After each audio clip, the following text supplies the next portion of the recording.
جو دعائیں قرآنی آتی ہے، جو دعائیں احادیث کی، چونکہ یہ ذکر میں سب سے افضل چیزیں ہیں، یاد رکھیں، ٹھیک۔ اسی طرح جو ہے نبی اکرم صلی اللہ علیہ وسلم نے کچھ مخصوص ذکر بتائے ہیں، میں پورے نہیں رکھوں گا، میں 3 ہی رکھوں گا چونکہ وقت نہیں تھا، لیکن بہت اہم 3 میں نے چن کے رکھے، اور جو اتنے آسان ہیں، اتنے عام ہیں، ہم ہمیشہ کر سکتے ہیں انشاءاللہ۔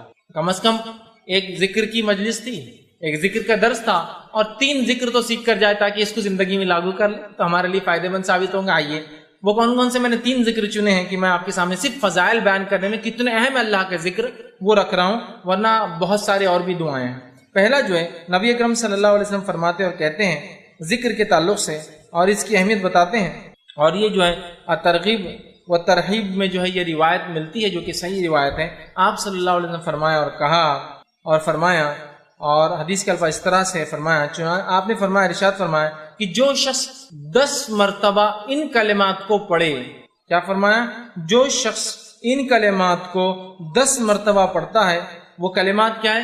لا الہ الا اللہ وحدہ لا شریک لہ لہ الملک ولہ الحمد وہو علی کل شیء قدیر۔ کیا ہے؟ کون سے کلمات ہیں؟ بہت آسان ہے، اس کو عام زبان میں چوتھا کلمہ بولتے ہیں۔ اب یہ الگ بات ہے کہ لوگوں نے 1 سے 7 کلمے بنائے، کیسے بنائے نہیں پتا، لیکن بہرحال ایک عام سمجھ کے لیے بول رہا ہوں، ٹھیک ہے؟ اول کلمہ، دوم کلمہ، سوم کلمہ، چہارم کلمہ، پنجم تی، چارم ہے، ٹھیک۔ ہندوستان میں 7 کلمے، پہلے ہم جب سیکھتے تھے جب 5 سیکھے تھے ہم نے، لیکن ابھی نئے بچے 7 کلمے سیکھتے ہیں۔ بہرحال تو ان ترتیب میں اگر لیا جائے تو یہ چوتھے میں آتا ہے، لا الہ الا اللہ وحدہ لا شریک لہ لہ الملک ولہ الحمد وہو علی کل شیء قدیر۔ تو آپ فرماتے اور کہتے ہیں کہ آپ نے فرمایا کہ جو شخص اس کلمے کو 10 مرتبہ پڑھتا ہے، ٹھیک ہے، لا الہ الا اللہ وحدہ لا شریک لہ، کہ اللہ جو ہے لا الہ، اللہ کے سوا کوئی معبود برحق نہیں، وہ ایک ہے، اس کا کوئی شریک نہیں، ٹھیک ہے۔ اس کے الفاظ جو ہے لہ الملک ولہ الحمد، اسی کے لیے جو ہے تمام ملکیت ہے اور اسی کے لیے تمام تعریفیں ہیں، وہو علی کل شیء قدیر، اور وہ تمام چیزوں پر قادر ہے، ٹھیک ہے، ٹھیک ہے۔ یہ اس کا ترجمہ ہے۔ جو شخص اس کو 10 مرتبہ پڑھتا ہے دن میں، آپ سے فرماتے ہیں اس کا ثواب ایسے ہے گویا اس نے بنی اسماعیل میں سے 4 غلاموں کو آزاد کیا۔ اسماعیل علیہ السلام کی نسل میں سے کتنے لوگوں کو آزاد کیا؟ 4 لوگوں کو۔ اور آپ کو پتا ہے کہ آدم علیہ السلام سے لے کر نبی اکرم صلی اللہ علیہ وسلم تک اسماعیل علیہ السلام کی جو نسل کا تذکرہ کیوں آ رہا ہے؟ آدم علیہ السلام سے لے کر نبی اکرم صلی اللہ علیہ وسلم تک آپ سے فرماتے ہیں اس نسل میں کسی نے بھی زنا نہیں کیا، کیونکہ انبیاء جو ہوتے سب سے پاکیزہ نسل میں پیدا ہوتے ہیں، سمجھے؟ مشرک گزرے ہیں وہ ایک الگ چیز ہے، لیکن کوئی جو ہے زنا نہیں کیا، مطلب ولد الزنا یا زنا کی اولاد یا زنا نہیں کیا کسی، اتنی پاکیزہ نسل ہے یہ، آدم علیہ السلام سے لے کر اسماعیل علیہ السلام، اسماعیل علیہ السلام سے لے کر رسول اللہ صلی اللہ علیہ وسلم تک، سمجھ رہے آپ؟ تو کہا اس نے بنی اسماعیل میں سے 4 غلام آزاد کیے۔ غلام آزاد کرنا بہت اجر ثواب کام ہے۔ کیا کرنا ہے آپ کو؟ لا الہ الا اللہ وحدہ لا شریک لہ لہ الملک ولہ الحمد وہو علی کل شیء، 10 مرتبہ پڑھنا ہے دن۔ تو کیا کیا آپ نے؟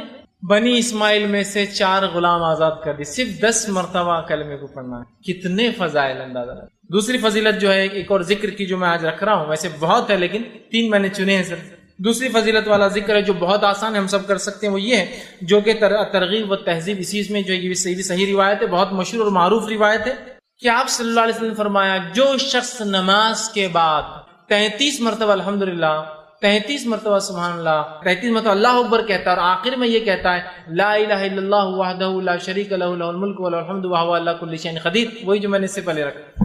تو 33 بار جو ہے اس شخص نے جو ہے الحمدللہ کہا، 33 بار سبحان اللہ کہا، 33 بار اللہ اکبر کہا، اور اس کے آخر میں یہ کہا، چونکہ 33 اور 33 ہو گئے 99 اور آخر میں 100 کی گنتی پوری کر دی، یہ کہہ کر کہ لا الہ الا اللہ وحدہ لا شریک لہ لہ الملک ولہ الحمد وہو علی کل شیء قدیر۔ تو آپ فرماتے اور کہتے ہیں جب یہ کہتا ہے تو آپ سے فرماتے ہیں کہ جو ہے اس کے فائدہ یہ ہے تو اس کے سارے گناہ معاف کر دیے جاتے ہیں، گویا اگر اس کے گناہ سمندر کے جھاگ کے برابر بھی ہو تو۔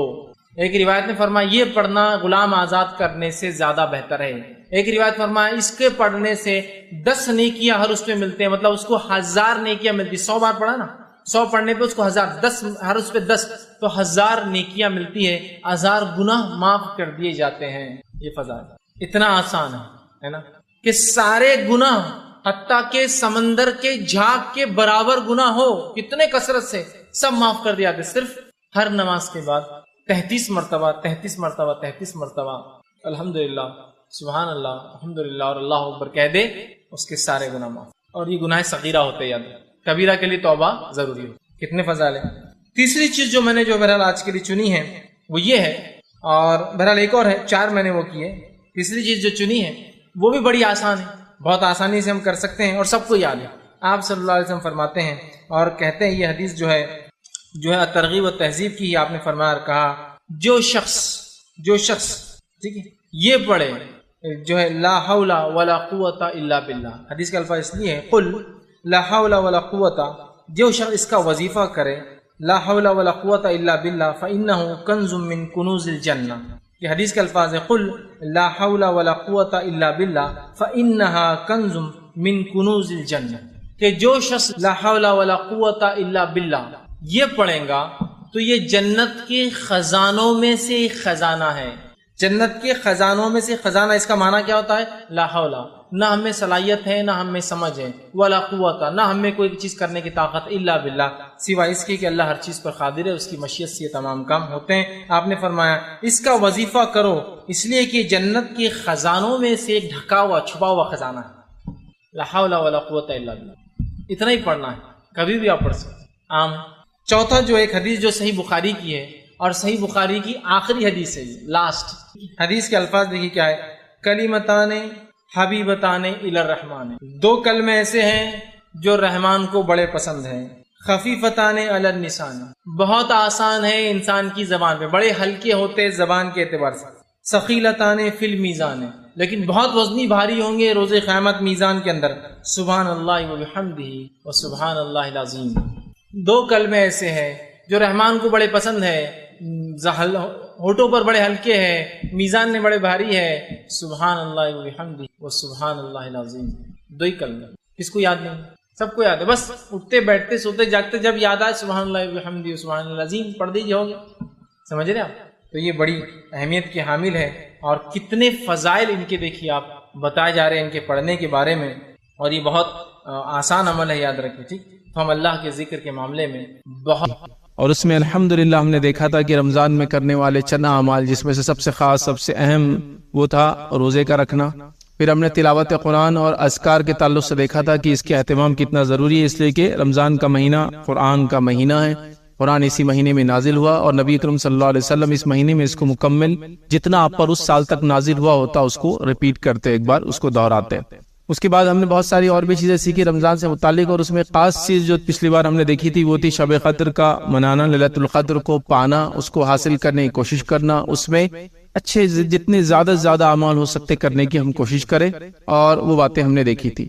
آئیے انشاءاللہ عزیز چند باتیں اس کے آگے آج ہم دیکھیں گے. اور آخری جو بات پہ ہم نے اپنے آپ کو روکا تھا وہ جو صدقہ تھا، اور صدقے کے تعلق سے ہم نے دیکھا تھا کہ نبی اکرم صلی اللہ علیہ وسلم اس ماہ میں، عام دنوں میں تو بہت صدقہ خیرات کرتے ہیں، لیکن اس ماہ میں خاص طور سے جو ہے بہت زیادہ کرتے، حتیٰ کہ روایت میں آتا تیز تند ہواؤں کی جیسا، مطلب عام دنوں میں تو ہوا چلتی ہے لیکن کبھی کبھی تیز چلتی ہے، تو اس طرح سے اب زیادہ صدقہ کرتے ہیں. ہمیں بھی چاہیے کہ ہم خود جو ہے صدقات کریں. صدقہ دینے کے تعلق سے جب بات آتی ہے تو ایک سوال ذہن میں آتا ہے عام طور سے، جو پچھلی بار ہم نے کور نہیں کیا تھا، وہ یہ ہے کہ صدقہ دینے کے لیے تو مجھے مالدار ہونا ضروری ہے، پیسے والا ہوں گا تو صدقہ کروں گا. تو دیکھیے آپ کے پاس جو اویلیبل ہے، جو ہے، اس میں سے آپ کیا دے سکتے وہی صدقہ ہے.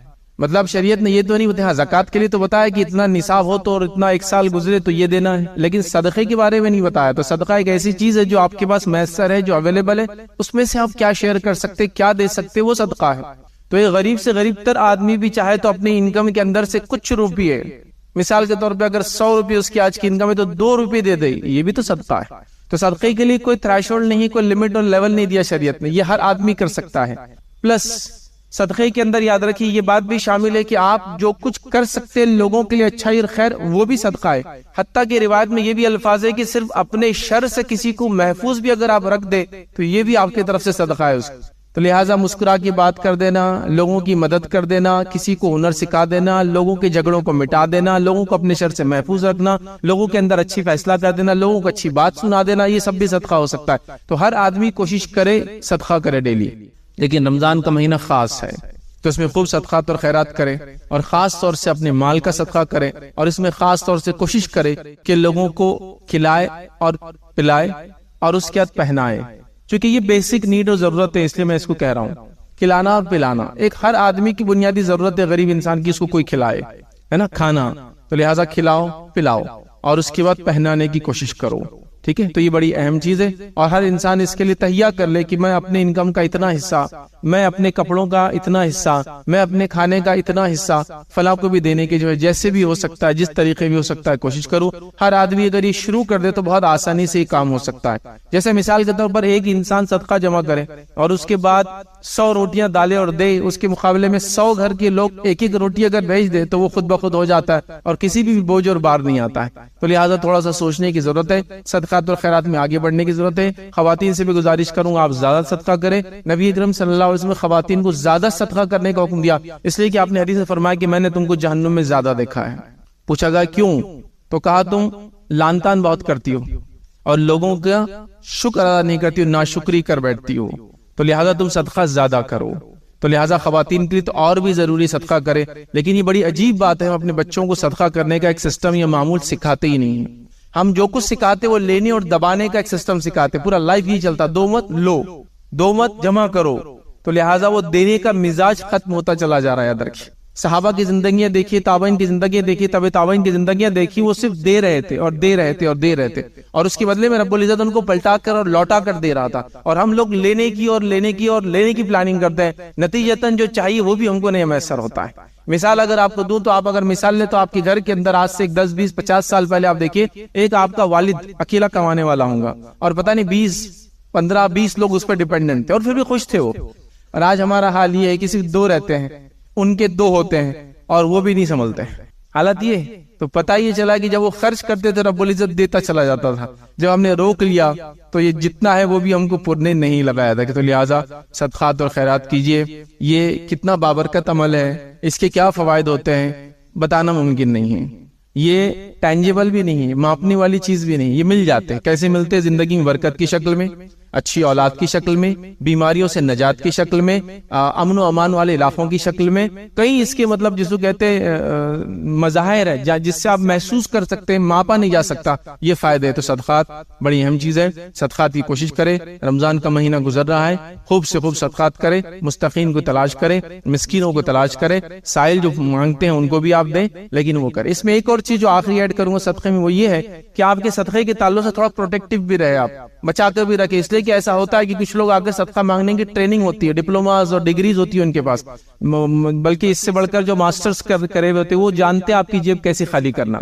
یہ وہ پروفیشنل لوگ ہوتے ہیں جن کو اس کی ضرورت نہیں ہوتی, لیکن ان کے پاس ٹیکنیکس ہوتی ہے آپ سے نکالنے کی. اللہ کے لیے ایسے لوگوں سے اپنے آپ کو محفوظ رکھیں اور ان لوگوں تک پہنچنے کی کوشش کریں جو واقعی میں مستحق ہے, جن کو آپ کے اس مال کی شدید ضرورت ہے, یاد رکھیں. ٹھیک ہے, تو لہٰذا صدقات اور خیرات کا اس ماہ اہتمام کریں. اسی میں ایک چیز جوڑوں گا آج, لیکن تفصیلات اگلے جمعہ ہم دیکھیں گے. وہ یہ کہ زکوٰۃ کا اہتمام کریں. اگر آپ زکوٰۃ اس مہینے میں نکالتے ہیں تو یہ دیکھا گیا حضرت عمر رضی اللہ عنہ کے زمانے میں بھی لوگ زکوٰۃ رمضان سے جوڑ دیا تھا, تو رمضان میں نکالا کرتے تھے. لیکن کوئی ضروری نہیں کہ رمضان میں نکلے, یہ تو جب بھی 1 سال کمپلیٹ ہو جائے, جو کہ لونار کیلنڈر کے اعتبار سے تقریباً اپروکسیمیٹلی 355 دن ہوتے جب آپ کے مال نصاب سے زیادہ ہو. ٹھیک ہے, جس بھی کیٹیگری میں ہو, اگر نصاب سے زیادہ ہو 355 دن گزر جائے, ایک چاند والا سال گزر جائے, تو آپ کو زکوٰۃ دینا ہے. لیکن اگر آپ نے جوڑ دیا ہے, اس بات کو طے کر لیا کہ رمضان میں ہم نکالیں گے, تو پھر رمضان زکوٰۃ بھی آپ کو دینا ہے. پھر جو بھی آپ نے طے کر لیا 10 رمضان 15 رمضان 21 رمضان, لوگ الگ الگ تاریخیں طے کرتے ہیں کہ اس کو دینا ہے, تو وہاں تک جانے تک اپنی زکوٰۃ آپ دے دیں. زکوٰۃ کے معاملے میں ایک بات یاد رکھیں, زکوٰۃ کوئی لمسم چیز نہیں ہے. ہمارے پاس ایک غلط فہمی یہ ہے کہ میں زکوٰۃ دیتا ہوں ہر سال. کتنی دیتے ہو؟ 50,000. لیکن زکوٰۃ ہوتی کتنی ہے وہ معلوم نہیں, لیکن ہم دے دیتے اٹھا کے 50,000. یہ تو زکوٰۃ نہیں ہے. پھر ہاں یہ بات ہے کہ اگر وہ زائد ہوئی تو بہت اچھی بات ہے, لیکن اگر حساب نہیں کرنے کے نتیجے میں کم ہوئی تو پکڑ ہو گئی نا. فرائض کے معاملہ ہے نا, جیسے کہ میں نماز کو کھڑے ہو گیا, بس جب تک 5 منٹ ہے جب تک پڑھنا پڑھتے رہ رہا ہوں. کوئی بھی کہیں گا ٹھیک ہے, اگر وہ رکعتیں 2 ہو گئی 4 ہو گئی تو ٹھیک ہے, لیکن پڑھتے رہ رہا ہوں تو 5 پڑھ رہے 7 پڑھ رہے, تو ایسا تو نہیں چلیں گا نا. تو لہٰذا اندازاً دینے میں حرج نہیں ہے, لیکن وہ زائد کی طرف جا رہی ہے تو مسئلہ نہیں ہے کہ اللہ زکوٰۃ میری اور زیادہ صدقہ ہو جائیں گا. لیکن مسئلہ یہ کہ ایک عادت ہے, ابا 50,000 دیتے تھے, ہم بھی 50,000 دیتے ہیں, لیکن آپ کی زکوٰۃ 50 لاکھ ہوتی ہے, 50,000 ہی دے رہے اتنے سالوں سے. 5 لاکھ ہوتی پھر بھی آپ جو 50,000 ہی دے رہے اتنے سالوں سے, وہ نہیں ہوتا ہے. اس کا حساب کیجیے. تو جو آپ کے پاس ہے, جو نصاب کو پہنچتا ہے, سونا چاندی مال دولت اسٹاک ایف ڈیز اور ساری چیزیں, جو کچھ بیچنے کے سامان, یہ وہ سب آپ ایک لسٹ میں لکھ لیں. اور جو آپ کو آنا ہے, جو آپ نے ادھار دیا, یہ بھی تو زائد ہے نا آپ کے استعمال سے, وہ بھی اس میں ایڈ کر دیں. اور اس کے بعد دوسرا خانہ بنا ہے، اس خانے کے اندر آپ یہ لکھ دیں جو دینا ہے آپ کو، اور جو آنا ہے جو آپ کا ہے اس میں سے جو دینا ہے وہ مائنس کر دے، آپ کی زکات نکل گئی، حساب و کتاب ہو گیا۔ بہت آسان ہے کہ میرے پاس اتنے رقم ہے، بچوں کے اکاؤنٹ میں بھی اتنی رقم جمع کر لیا، بیوی کے پاس بھی اتنی رقم ہے، ایک BC میں ڈالا ہوا اتنی رقم ہے، سونا اتنا تعداد میں ہے، چاندی اتنی ہے، ایک پلاٹ بیچنے کی نیت سے لیا وہ بھی اس میں انکلوڈ کر دو، فلاں گاڑیوں کا بزنس کرا وہ بھی ہے، اسٹاک اتنا میرے پاس ایوریج سال بھر رہتا ہے، سب ایک لسٹ میں آ گیا۔ سیکنڈ لسٹ کے اندر جو دینا ہے آپ نکال دے، دونوں کا پلس مائنس کر دے، جو بچا وہ زکات کے لیے ہو گیا ایلیجیبل، آپ نے زکات ادا کر دی۔ اس سے زائد پھر آپ کو جو دینا ہے آپ دیتے رہیں، جیسا کہ آپ 50,000 دیتے تھے ہر سال اور آپ کی زکات صرف 30 ہوتی ہے، تو میں کہوں گا دیتے رہے 50، کوئی مسئلہ نہیں، کیونکہ اس میں زائد جا رہا ہے۔ لیکن حساب کر لینے میں فائدہ یہ ہے کہ آپ کو اندازہ ہو جاتا ہے، معلوم ہو جاتا ہے کہ میں نے اپ ٹو دا مارک اپنی زکات ادا کی، اور باقی چیزیں میں صدقات کے اندر انشاءاللہ دوں گا تو ڈبل خوشی ہوں گی۔ زکات تو دینا ہی فرض ہے، صدقہ بھی میں نے دیا، اور زکات دینا بڑی اہم چیز ہے، اس لیے کہ زکات کے نہ دینے والے یاد رکھیں دنیا اور آخرت میں اللہ رب العزت کے عذاب کے مستحق ہوتے، یاد رکھیں، ٹھیک ہے۔ اور زکات یاد رکھیے نصاب ہے، لیکن صدقات کے لیے کوئی نصاب نہیں ہے، ہر آدمی جو ہے دے سکتا ہے، یاد رکھیے۔ بہرحال ہم زکات اگر دیتے اس مہینہ تو نکالے اور اس کے مستحقین تک اس کو ضرور پہنچائے، جو اس کے 8 مد قرآن نے کہیں، اگلی بار انشاءاللہ ہم دیکھیں گے، ان تک اس کو پہنچانے کی کوشش کرے۔ سب سے پہلے اپنے اطراف، اپنے رشتہ داروں میں، اپنے اطراف، اپنا شہر، اپنی بستی، اور اس کے بعد دیگر علاقوں میں بھی آپ اس کو بہرحال پھر دے سکتے ہیں۔ اس کے ساتھ ساتھ جو ہے اس مہینے کے اندر آپ کو فطرے کا بھی اہتمام کرنا ہے، وہ بھی جب آپ چاند دیکھ لیں عید کا، اس کے بعد سے لے کر عید کی نماز جہاں بھی آپ پڑھتے ہیں اس سے پہلے اس کو ادا کر دیں۔ جمع کرنے کے اعتبار سے اگر 1-2 دن پہلے بھی اگر جمع کرنے کا نظم ہو، کہیں سسٹم ہو، دینے کا نہیں جمع کرنے کا، جیسا کہ کوئی مسجد ہے، کوئی مدرسہ ہے، کوئی اسکول ہے، کوئی کالج ہے، کوئی NGO ہے، آپ کا جمع کرتی ہے فطرہ اور پھر ڈسبرس کرتی، بانٹتی ہے، تو لہٰذا اس کو ایڈوانس میں دینے میں پھر کوئی حرج نہیں، پھر چاہے اناج کی شکل میں لے جا کے دے، یا آپ دور ہے تو کہہ دے کہ اتنا کیش ہے میرا، اس میں اناج لے کے آپ دے دو۔ لیکن ان کا بھی کام ہے، اس کو جب بانٹیں گے تو وہ چاند دیکھنے کے بعد سے لے کر دو، عید کی نماز سے پہلے، یاد رکھیں۔ جو لوگ کسی باہر سے آپ کو پیسہ بھیجتے ہیں، ایسا کوئی US سے آپ کو پیسہ بھیج رہا ہے، اس کا آپ خیال رکھیں کہ اس کے چاند اور اس کی عید کی نماز سے پہلے آپ کو دینا ہے، وہ 1 دن پہلے ہو جاتا ہے، اس کا ہوتا ہے نا، کچھ لوگ باہر سے پیسہ بھیجتے ہیں، تو وہ بھی آپ اس کو خیال رکھیں کہ اس کی عید کی نماز سے پہلے وہ فطرہ اس کا نکل جائے، ٹھیک ہے۔ تو لہٰذا فطرہ ہم سب کو دینا ہے، جو لرزشیں، جو خطائیں، جو کمزوریاں روزے کی حالت میں ہم سے ہو جاتی ہے، تو اس کا یہ کفارہ ایک طرح سے بن جاتا ہے۔ نبی اکرم صلی اللہ علیہ وسلم فرمایا جس نے اس کو عید کی نماز سے پہلے ادا کر دیا تو یہ فطرہ ہوا، اور جس نے عید کی نماز کے بعد کیا تو یہ عام صدقہ ہوا۔ تو لہٰذا اس میں بہت زیادہ محتاط رہے کہ آپ کو چاند دیکھنے کے بعد سے لے کر عید کی نماز سے پہلے کرنا۔ اس میں ایک چیز جو ہم سے غلطی ہوتی وہ یہ ہے کہ لوگوں کو میں نے دیکھا کہ ایک رمضان کو ہی دے دیتے ہیں فطرہ، اور کہتے ہیں کہ لوگ کھائیں گے پیئیں گے رمضان بھر۔ فطرے کا مقصد یاد رکھیے وہ آپ کے روزوں کی لرزشوں کا وہ کفارہ ہے، اور ایک طرح سے عید کے دن مسلمان بھوکے نہ رہے یا کوئی مسلمان بھوکا نہ رہے، وہ اس کا مقصد ہے۔ رمضان کے روزے اس کا مقصد نہیں، وہ آپ الگ سے دیں، تو لوگ ایڈوانس دے دیتے ہیں، یہ ایک ہوتا ہے۔ دوسرا یہ کرتے ہیں کہ اس کو کیش میں نکال دیتے ہیں۔ تیسرا یہ کرتے ہیں کبھی کبھار میں نے دیکھا کہ اس کو اناج کی شکل میں نہیں دیتے، حالانکہ فطرے کو غذائیت کی شکل میں دینا چاہیے۔ غذائیت مطلب یہ وہ چیزیں جو کھائی جاتی ہے، سے پیٹ بھرا جاتا ہے۔ تو میں نے دیکھا لوگ شیرخور میں کا سامان دیتے ہیں، فطرے میں شیرخور میں کا سامان نہ دے، وہ الگ سے دے، چونکہ اسے پیٹ نہیں بھرا جاتا ہے۔ غذائیت سے مراد آپ کھانے پینے کی چیزیں جس سے انسان پیٹ بھرتا ہے۔ اس زمانے میں پنیر، منقع، جو اور کھجور وہ سب دیتے تھے، چونکہ وہ لوگ اس کو پیٹ بھرتے تھے۔ کھجور اور دودھ بولتے تو عربوں کا کھانا ہوگا پورا ہی۔ پنیر اور اس کے ساتھ کچھ تیل وغیرہ اور روٹی سے وہ کھانا کھاتے تھے، اس کو مکمل ان کا فوڈ تھا یہ، تو وہ دینا چاہیے۔ تو ہمارے پاس لیکن لوگ کیا کرتے ہیں، ایک اناج کو خاص طور سے دیتے ہیں، اور وہ کیا ہے، گیہوں۔ دیکھیں گیہوں دے سکتے ہیں، اس زمانے میں گیہوں مہنگا تھا تو اس لیے لوگ زیادہ دیتے تھے، سمجھ رہے ہیں، مہنگا تھا تو زیادہ دیتے تھے تاکہ اللہ کی راہ میں دے رہے ہیں، فطرہ دے رہے ہیں تو اچھا ہو۔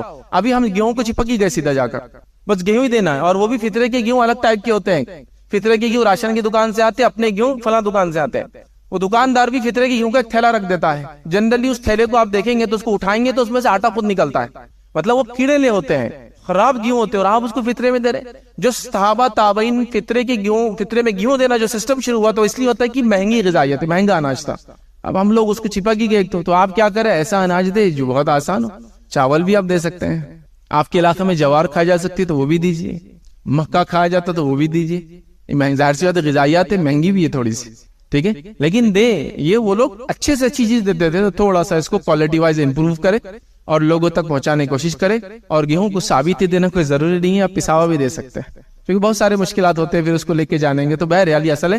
اور کچھ لوگوں کا سسٹم ہوتا ہے، وہ جب عید کی نماز کو جاتے ہیں بغیر تحقیق کی کس کو دے رہے، بس جو لوگ بیٹھے ہوتے ہیں نا ان کو دیتے ہوئے چلے جاتے ہیں۔ ان لوگوں کا حال یہ میں نے دیکھا، کچھ لوگوں کا تو رکشے لاتے ہیں آپ کے پاس گیہوں لینے کے لیے، رکشے لا رہا ہے کوئی آدمی گیہوں کے لیے، اس کا مطلب اس نے کتنے جمع کر لیا آلریڈی، تھیلے کی تھیلے لے جا رہا ہے وہ، تو ضرور ڈھونڈیں لوگوں کو جو مستحق ہو اس کے، ان تک پہنچانے کو. آپ کے علاقے میں نہ ہو تو تھوڑا دور کے علاقے میں. ابھی آپ کے پاس ٹائم ہے رمضان میں، لسٹ بنا لیں کون آپ کو لگتا ہے محلے میں مستحق ہے، کون آپ کو لگتا ہے رشتہ داروں مستحق ہے، لکھ لیں. اور ایک آدمی کے اعتبار سے 2.5 سے 3 کلو کے بیچ میں جو آپ مناسب سمجھے بہرحال اس کو، چونکہ وہ کوانٹٹی جو آتی تھی وہ آج کے زمانے میں لوگوں الگ الگ اقوال گرامز کے اعتبار سے، بہرحال 2.5 کلو سے 3 کلو کے بیچ میں جو زیادہ کی طرف جائے اچھا ہے.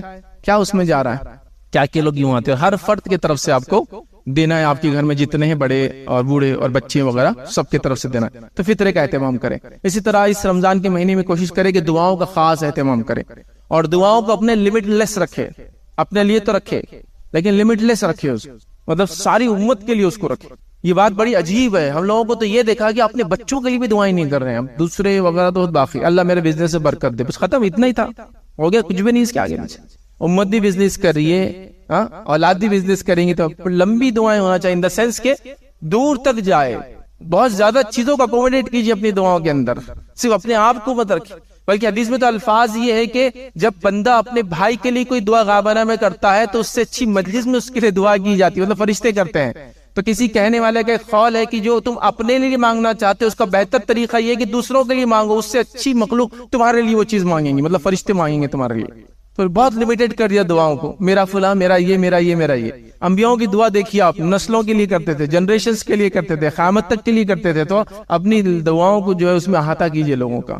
جہاں اپنی مصیبتوں کو آپ ٹالنا چاہ رہے تو وہیں امت کی مصیبتوں کو بھی یاد رکھ کے خاص اس کو بیان کیجیے اللہ کے سامنے، بار بار بیان کیجیے اللہ تعالیٰ کے سامنے. ٹھیک ہے. تو دعاؤں کا اہتمام، اور دعاؤں کے اندر خاص طور سے توبہ اور استغفار کا اہتمام اپنے لیے بذات خود بہت اہم ہے. توبہ اور استغفار، اور خاص طور سے سحر کے وقت میں توبہ کرنا. اللہ تعالیٰ نے قرآن میں 2 سے 3 مرتبہ کہا کہ مومنوں کی صفت یہ ہے کہ وہ اسحار، سحر کے وقت میں استغفار کرتے ہیں. استغفار بھی دعا ہے اپنے معافی کی، اپنے مغفرت کی، اپنے گناہوں کی معافی.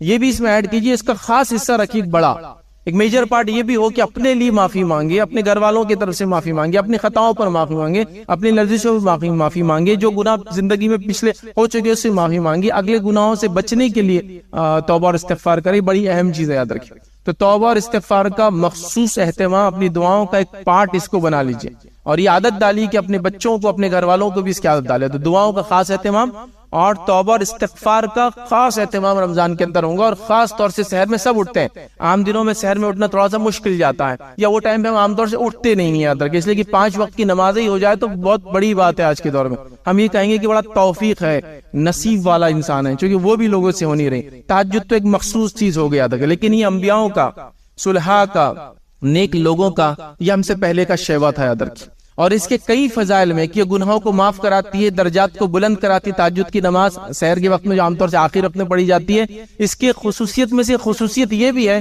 اس بات کو آپ یاد رکھ لیجیے، وقت نہیں ہے کہ اس کی ہم تفصیلات میں جائیں. آپ چاہتے ہیں کہ آپ کو اللہ بیماریوں سے نجات دے تو یہ نماز کا اہتمام کیجیے، چونکہ حدیث کے اندر یہ الفاظ ہے کہ یہ بیماریوں سے نجات دلاتی ہے نماز. بیماریوں سے نجات دلاتی ہے نماز. صبح کا اٹھنا، نماز کا پڑھنا بیماریوں سے آپ کو نجات دلاتا. تو کتنے لوگ بیماریوں سے پریشان ہیں، تو اس نماز کا اہتمام شروع کرتے ہیں. کئی فائدوں میں سے انبیاء کا طریقہ ہے، نیک لوگوں کا طریقہ ہے، درجات کو بلند کرتا ہے، گناہ کو معاف کراتا ہے، اور ساتھ میں جو ہے بیماریوں کو دور کرتا ہے. بڑی بات ہے، بڑی بات. بہرحال ہم اس کا خاص طور سے اہتمام کریں. تو دعائیں اور خاص طور سے توبہ استغفار. توبہ کے لیے آپ اللہ سے نادم اپنے گناہوں پہ کافی ہے. توبہ کے بارے میں غلط فہمی لوگوں کو ہوتی ہے، لوگ پہلے مسجد میں بیٹھتے ہیں، پھر ادھر دیکھتے کوئی دیکھ رہا تو نماز کے بعد، پھر ادھر دیکھتے کوئی دیکھ رہا تھی، اور جلدی سے دونوں ہاتھوں کو اٹھاتے اور ایسا کر کے کچھ کرتے. اور تو لفظ بھی شاید توبہ توبہ بولتے، میں نے سنا نہیں ایگزیکٹلی کیا بولتے ہیں، اور دونوں گالوں پہ ایسے ہاتھوں کو لگاتے ہیں ادھر اور ادھر، توبہ توبہ کرتے ہیں، اور وہ بھی ادھر ادھر کوئی دیکھ نہ لے. اس کہ کچھ باتیں آج انشاءاللہ العزیز توبہ اور استغفار کے تعلق سے میں آپ کے سامنے بہرحال رکھنے کی کوشش کروں گا. ہم تمام لوگ جانتے ہیں، انسان ہونے کے ناطے ہم تمام کہیں نہ کہیں غلطیاں کرتے ہیں، خطائیں کرتے ہیں، ہم سے کوتاہیاں ہوتی ہیں. ہمارے رب نے ہمیں جس مقصد سے پیدا کیا، کبھی کبھار اس مقصد سے بھی ہم ہٹ جاتے ہیں. جن عبادتوں اور فرائض کا ہمیں حکم دیا وہ فرائض ہم سے چھوٹ جاتے ہیں. جن کاموں سے منع کیا انسان، ہم دیکھتے ہیں بہت ساری بار ان کاموں میں ملوث ہو جاتا ہے. اور انسان کی فطرت ہے کہ وہ خطا کرتا ہے، غلطیاں کرتا ہے اور کوتاہی کرتا ہے. اللہ رب العزت نے انہی غلطیوں کو، کوتاہیوں کو، خطاؤں کو، لرزشوں کو، یا جو احکام فرائض دیے وہ جب چھوٹ جاتے ہیں، یا وہ کام جن سے منع کیا جب ہم ان کا ارتکاب کرتے ہیں، ہم کر گزرتے ہیں ان گناہوں کو، تو ان تمام کے لیے جو سلوشن اور جو حل دیا گیا ہے وہ ہے توبہ اور استغفار. ویسے توبہ اور استغفار یہ ہم معنی الفاظ ہیں، انشاءاللہ آگے اس کی وضاحت کروں گا کہ دونوں کو اگر ایک ساتھ استعمال کیا جائے تو کیا معنی ہوگا. لیکن یہ ہمارا لفظ استعمال ہوتا ہے کہ توبہ کر لو، استغفار کر لو، توبہ کر لو، استغفار کر لو. تو چونکہ انسان خطا کار ہے، انسان غلطیاں کرتا ہے، اس سے کوتاہیاں ہوتی ہے، اس سے خطائیں ہوتی ہیں، تو ظاہر سی بات ہے اس کا سلوشن، اس کا حل یہ ہے کہ ہم اپنے رب سے توبہ کریں، ہم اپنے رب سے معافی مانگیں. یہ اللہ رب العزت کا رحم اور کرم ہے، یہ اس کا فضل اور جود ہے کہ اس نے جو ہے ہمیں توبہ اور استغفار کا طریقہ بتایا. اگر اللہ رب العزت انسان کو پیدا کرتا، جو کرنا ہے اس کا حکم دے دیتا، جس سے رکنا ہے اس کے بارے میں بتا دیتا، اور اس کے بعد اگر انسان کچھ خطائیں کر گزرتا کہ جو کرنا ہے وہ نہیں کرتا، جس سے روکا وہ کر گزرتا، اور اگر توبہ کے دروازے نہ ہوتے، توبہ کا طریقہ نہ ہوتا، استغفار نہ ہوتا، تو پھر تو یقیناً جو ہے ہم خسارے میں ہوتے، ہم ہمیشہ ہمیشہ کی جہنم میں چلے جاتے.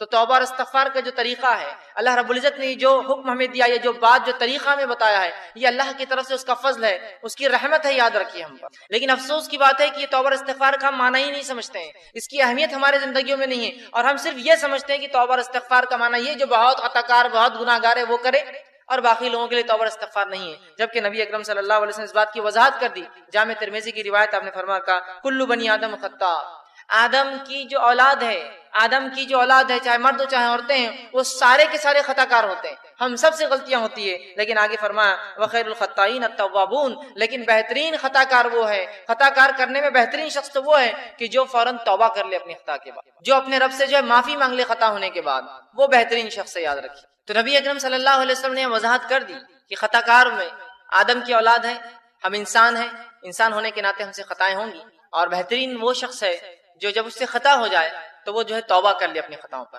اپنے رب سے جو معافی مانگ لے کہ اللہ مجھ سے خطا ہوئی اور میں معافی چاہتا ہوں. تو اس سے پتہ چلا ہم سب خطا کرتے ہیں. اب ایک غلط فہمی یہ ہوتی ہے کہ توبہ صرف وہ شخص کرے جو گناہ کرتا ہے، توبہ صرف وہ شخص کرے جو گناہ کرتا ہے. اگر اس بات کو ہم درست مان لیں کہ توبہ صرف وہ شخص کرے جو گناہ کرتا ہے، تو ہم تو دیکھتے ہیں کہ انبیاء علیہ الصلوۃ والسلام نے توبہ کی، جبکہ بہت سی بار وہ تو معصوم ہوتے ہیں، خطائیں گناہ ان سے نہیں ہوتا ہے، تو انبیاء علیہ الصلوۃ والسلام نے توبہ کی.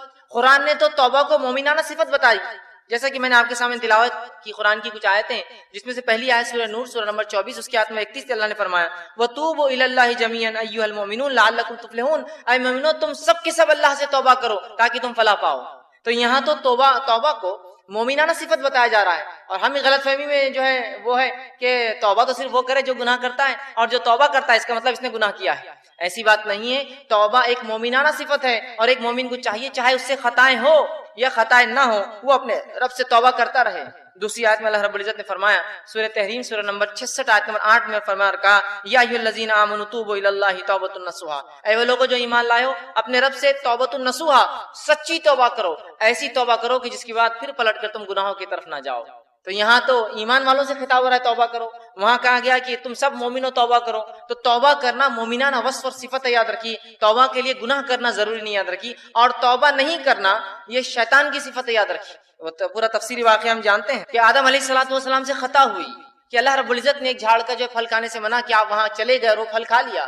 لیکن اس کے بعد فوراً آدم علیہ السلام کو پشیمانی ہوئی، آدم علیہ السلام سمجھ گئے ان سے کیا غلطی ہوئی اور اپنے رب سے معافی مانگ لی، اللہ رب العزت نے معاف کر دیا. وہیں شیطان اس نے آدم علیہ السلام کو بہکایا، اللہ رب العزت نے اسے حکم دیا کہ آدم علیہ السلام کے جو ہے سامنے وہ جھکے، لیکن اس نے جھکنے سے انکار کیا، اور انکار کرنا یہ غلطی اس نے کی، لیکن غلطی کے بعد اپنی غلطی پہ اڑ گیا اور مختلف دلائل اللہ رب العزت کو دینے لگا کہ میں اس سے خیر ہوں، اس کو تو نے جو ہے مٹی سے اور مجھے آنکھ سے بنایا، دلائل دینے لگا، تکبر کیا. تو یاد رکھیے توبہ کرنا یہ مومنانہ وصف ہے، آدم علیہ السلام کی صفت ہے، اور تکبر کرنا گناہ کرنے کے بعد توبہ نہیں کرنا، استغفار نہیں کرنا، یہ شیطانی صفت ہے، یاد رکھیے. تو جو لوگ استغفار نہیں کرتے اور یہ سمجھتے ہیں صرف توبہ تو گناہگار لوگ کرتے ہیں، وہ در حقیقت شیطانی صفت ان کے اندر آ گئی ہے، اور وہ جو ہے تکبر کر رہے ہیں، وہ اڑ گئے اپنے گناہوں پہ، یاد رکھیے. تو اس بات کو سمجھنے کی ضرورت ہے کہ توبہ کرنا، استغفار کرنا یہ انبیاؤں کی صفت ہے، صلحاء نیکوکاروں کی صفت ہے، شہداؤں کی صفت ہے، اور یہ جو ہے اللہ کے نیک بندوں کی اور اللہ کے ولیوں کی صفت ہے، یاد رکھیے، جو اللہ کے دوست ہوتے ہیں. تو توبہ کے لیے گناہ ضروری نہیں ہے، بلکہ علماء لکھتے ہیں توبہ اس لیے بھی تو ہو سکتی ہے کہ گناہوں کے خیال سے اللہ ہمیں بچائے رکھے. توبہ تو اس کے لیے بھی ہو سکتی ہے کہ ہم جو گناہ کے خیالات لا رہے ہیں یا گناہ کی جو سوچ لا رہے ہیں اس سے بھی توبہ کر سکتے ہیں. اللہ ایسے خیالات بھی مجھ تک نہ آئے، اس لیے کہ سوچ کے بعد ہی انسان کسی چیز کے عمل کی طرف جاتا ہے. تو بہرحال توبہ ہمیں کرنا چاہیے. اور ہم کئی واقعات دیکھتے ہیں نبی اکرم صلی اللہ علیہ وسلم کے خود آپ اپنے بارے میں فرماتے ہیں، اور آپ کے تعلق سے حدیث میں آتا ہے، صحیح مسلم کی روایت ہے. ایک حدیث آپ کے سامنے میں نے پڑھی بھی، اور صحیح مسلم کی روایت میں تو یوں الفاظ ہے کہ آپ صلی اللہ علیہ وسلم دن بھر میں 70 سے زیادہ اور 100 مرتبہ ایک روایت میں آتا ہے توبہ کرتے تھے. 70 سے زیادہ اور 100 کے الفاظ بھی، ایک روایت میں 70 اور ایک میں 100 کے الفاظ ہیں کہ 70 سے زائد مرتبہ توبہ اور استغفار، 100 سے زائد مرتبہ آپ توبہ اور استغفار کرتے تھے۔ اب مجھے بتائیے نبی اکرم صلی اللہ علیہ وسلم کیا روز گناہ کرتے تھے جو آپ توبہ استغفار کرتے تھے؟ نعوذ باللہ۔ لیکن یہ تو مومنانہ صفت ہے، آپ